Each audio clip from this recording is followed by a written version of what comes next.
அனைவருக்கும் வணக்கம். இந்த நிகழ்ச்சியில் எனக்கு ஒரு வாய்ப்பை கொடுத்த இந்த நிகழ்ச்சியின் அமைப்பாளர்கள் அனைவருக்கும் மனமார்ந்த நன்றிகளை தெரிவித்துக்கிறேன்.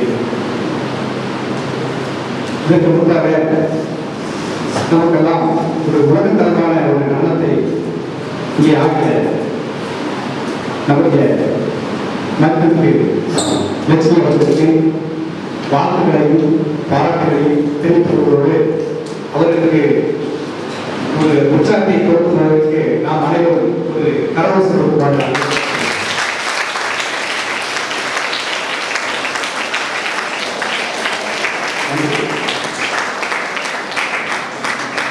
இந்த நடனமானது உண்மையிலே நம்மெல்லாம் ஒரு கிடைக்காத ஒரு காட்சியை தான் நாம் பார்த்திருக்கிறோம். நான் சென்னையில் ஒரு 20 வருடங்களுக்கு முன்பாக ஒரு நடனத்தை நான் பார்த்தேன். மிகப்பெரிய கல்வியாளர்கள், IAS ஆஃபீஸர்கள், IPS ஆஃபீஸர்கள் அவர்கள் முன்பாக இந்த நடனத்தை நானும் பார்த்தேன். அதற்கு பிறகு இதுதான் பார்த்தேன். அன்று நான் பார்க்கும்போது எவ்வளவு வயசு இருக்கின்றனோ அதே நாட்கள் ஒரு நாள் கூடுதலாக இருந்தது. வாழ்த்துக்கள், பாராட்டுகள். இந்த சப்ஜெக்ட் வந்து பார்த்தீங்கன்னா நீங்க எல்லாம் ஒரு நல்ல ஒரு துறையை தான் நீங்க தேர்ந்தெடுத்திருக்கீங்க. இப்போ கல்வியை 3 விதமாக பிரிக்கும். மழலை பருவம், பள்ளி பருவம், கல்லூரி. இப்போ இந்த மழலை பருவம் பார்த்தீங்கன்னா அது ஒரு விதமாக இருக்கும். கல்வி பருவம் பார்த்தீங்கன்னா அது ஒரு விதமாக இருக்கும். இப்போ கல்லூரி பருவம். கல்லூரியிலே பார்த்தீங்கன்னா நிர்வாக படிப்புலாம் இருக்கு. ஆனா நீங்க தேர்ந்தெடுக்கக்கூடிய இந்த விவசாய கல்லூரி வருங்காலத்திற்கு மிக சால சிறந்ததா இருக்கும். உங்களுக்கு ஒரு உதவிகரமா இருக்கும்.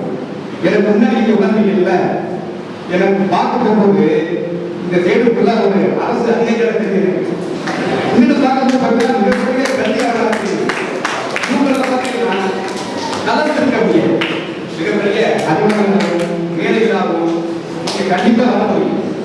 ஏன்னா இன்னைக்கு தமிழக அரசு மத்திய அரசு நடத்தக்கூடிய தேர்வுல இந்த விவசாயத்துறையை தேர்ந்தெடுக்கணும்னா அதிகமான ஒரு அரசு அதிகாரிகள் வந்துட்டாங்க, எல்லாருக்கும் தெரியும். அதே மாதிரி உங்களுக்குள்ள பாரம்பரியமாக வளர்ந்து கூடாது. இப்ப பாத்தீங்கன்னா உங்களுடைய ஃப்ரெண்ட்ஸ் நிறைய பேர் சென்னையில படிப்பாங்க, கோயம்புத்தூர்ல படிப்பாங்க, திருச்சியில படிப்பாங்க. ஆனா நீங்க எந்த கல்லூரியில படிக்கிறீங்களோ அந்த கல்லூரி தான் உங்களுக்கு உலகத்திலே பெஸ்ட் கல்லூரி. உங்களுக்கு ஃப்ரெண்ட்ஸ் யாராவது வேற கல்லூரியில படிப்பாங்க, அவங்களுக்கு கேட்குறீங்க எந்த காலேஜ் பெஸ்ட், எந்த காலேஜ் தான் பெஸ்ட் சொல்லுவாங்க. அதே மாதிரி இந்த சேர்த்து பசங்க தான் என்ன பொறுத்தவரை உங்களை பொறுத்தவரை நீங்க மனசு வச்சுக்கிறோம் உலகத்தரமான கல்வி தான் படிக்கிறோம் அப்படின்னு வச்சுக்கிறோம். அடுத்து பிறகு பார்த்தீங்கன்னா ஒரு முக்கியமான ஒரு பிரிவு மனித பிரிவு. சரியா? நம்ம அதெல்லாம் கொடுத்துருக்கோம். மனிதன் மிகப்பெரிய சாதனைகளை நம்ம சாதிக்கணும். ஒரு மனிதனுக்கு ஒரு 5 ரொம்ப எதிரியா இருக்கு. எதிரிமா கர்வம், அகந்தை, தற்பெருமை, கோபம், காமம். இதெல்லாம் எங்க இருக்கு? கடையில போய் வாங்குறோமா? அந்த வீட்டுல போய் வாங்குறோமா? கிடையாது. எல்லாமே எங்க இருக்கு? இந்த உடலுக்குள்ள தான் இருக்கு. அதுக்கு ஈக்குவலா மிகப்பெரிய தெய்வீக சக்தி, அன்பு, கருணை, இன்பம் எல்லாம் இங்க இருக்கு. இதுவும் இதுக்குள்ள தான் இருக்கு. நம்ம என்ன செய்யலாம்? அதையெல்லாம் உலகணித்து எது தேவையில்லையோ கோபத்தை காட்டுவோம். கோபம் தான் மனிதனுக்கு மிகப்பெரிய எதிரி. அதனால நம்ம தான் எதுலாம் தேவையில்லையோ அதையெல்லாம் ஒதுக்கிட்டு படிப்புங்கிறத ரொம்ப கவனம் செலுத்தணும். சரியா? இப்போ பாத்தீங்கன்னா நான் கல்வியை பற்றி நான் படித்தேன். மதிப்பு செல்வன் சார் உலக நாடுகள் பல நாடுகளும் போயிருக்காங்க. அதே மாதிரி பிரின்சிபால் சார் பற்றி நான் போயிருக்கேன்.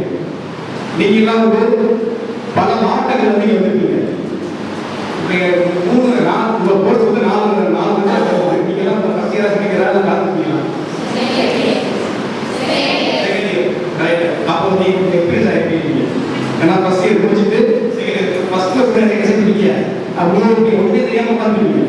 இப்போ நீங்க ஒரு அளவு தெரிஞ்சிருக்கு. ஆனால் 2 வருஷம் தான் இருக்கு. சரியா? நீங்க வந்து ஏற்கனவே சொல்ற மாதிரி மழலை பருவம், கல்வி பருவம், கல்லூரி பருவம். இந்த கல்லூரி பருவத்தில் கிடைக்கக்கூடிய நட்பு தான் உங்களை கடைசி வைக்க வரும். அதனால நண்பர்கள் வந்து நம்ம வந்து சரியான முறையில் தேர்ந்தெடுக்கணும். சரியா? நண்பர்கள் வந்து நல்லவங்க கெட்டவங்க கிடையாது, எல்லாருமே நண்பர்கள் தான். நம்ம வந்து தேர்ந்தெடுக்கும் போது நல்ல நண்பர்கள் நம்ம தேர்ந்தெடுக்கணும். அடுத்து நம்முடைய பெற்றோர்கள் மிகவும் ரொம்ப சிரமப்பட்டு ஒரு விவசாயியாக இருப்பாங்க, ஒரு தொழிலாளியா இருப்பாங்க. ரொம்ப சிரமத்துக்கு இடையே தான் அவங்க எல்லாம் படிக்க வச்சிருக்காங்க. நம்ம குழந்தைங்க வந்து கல்லூரிக்கு போறாங்க, நல்லபடியா படிக்கணும், அவ்வளவு ஒரு கனவு அனுப்பிப்பாங்க. யாருமே எந்த ஒரு காரியம் பண்ணணும் நம்ம பிள்ளைகளுடைய கூட்டாமல் கிடைக்கவே மாட்டாங்க. காக்கைக்கும் தன்னுச்சு சொல்லுச்சு. அது மாதிரி நீங்க எல்லாருமே நல்லவங்களா அவங்க நினைச்சுட்டு இருப்பாங்க. நம்ம எந்த அறிவியல் வைக்காம யாருமே அறியலாம் பண்ணி நினைக்கிறாங்க. இன்னொரு ஃபர்ஸ்ட் செமஸ்டர் வந்துதான் நினைக்கிறேன். எல்லாருமே அறியலாம எல்லாரும் பார்த்துருக்கீங்க. சரியா? பார்த்துருக்கீங்களா? அதே மாதிரி தாய் பெற்றோர்களுக்கு அவங்க என்ன நினைக்கிறாங்களோ அதை மாதிரி அவங்களுக்கு எந்த விதத்தையும் நம்ம துரோகம் கிடையாது. அவங்களுக்கு நீங்க எப்படி நன்றிகளாக இருக்கணும்?